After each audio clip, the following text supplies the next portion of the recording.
Здравствуйте, дорогие ребята! Мы продолжаем нашу рубрику «Мастерская сказок».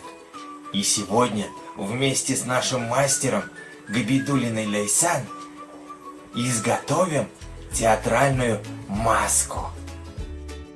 Ну что ж, ребят, для создания театральной маски лисы нам потребуются следующие материалы.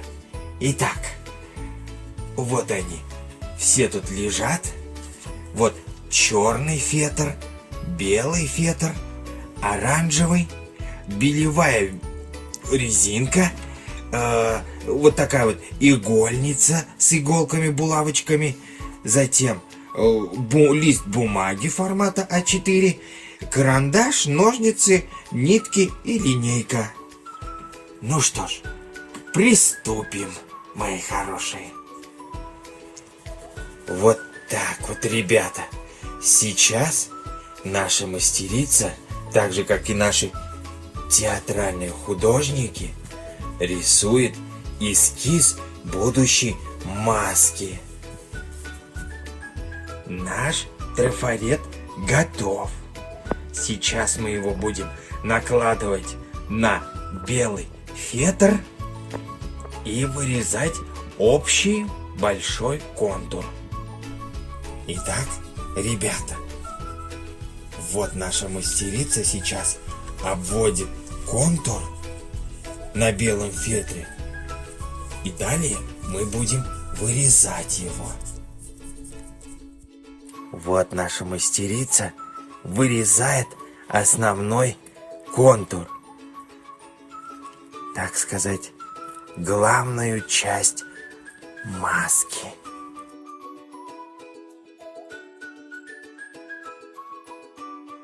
Наш основной трафарет делим на несколько частей, из которых уже будем также обводить и вырезать все части для создания маски. Вот таким вот образом.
Перед тем, как мы все это будем соединять, то есть сшивать или приклеивать, нужно при помощи наложения посмотреть, все ли у нас сходится, все ли в порядке. Вот как это делает мастерица наша. Ох, как хорошо. Но вроде как все сходится. Поехали дальше. Сейчас, дорогие ребята и родители, мы потайными швами пришиваем все детали воедино. Вот как делает наша мастерица. Ну-ка. Вот так вот. Ага. Так. что ж, сейчас мы этот шаг сделаем и приступим к следующему.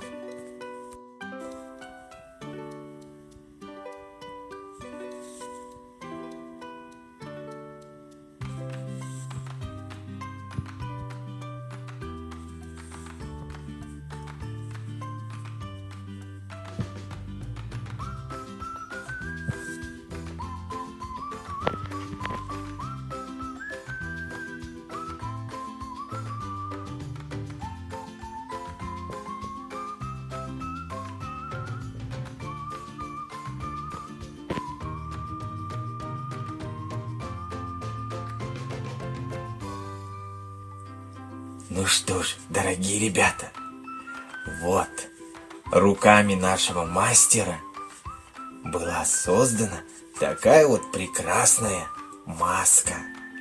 Вы тоже, мои хорошие, можете у себя дома вместе с родителями создавать вот такие вот прекрасные маски и разыгрывать различные спектакли домашние. Ребята, тоже попробуйте сделать такие масочки. Свои работы присылайте к нам на сайт Башкирского государственного театра кукол. Ну а я с вами прощаюсь, мои хорошие. До новых встреч! С нетерпением жду ваших работ. Пока!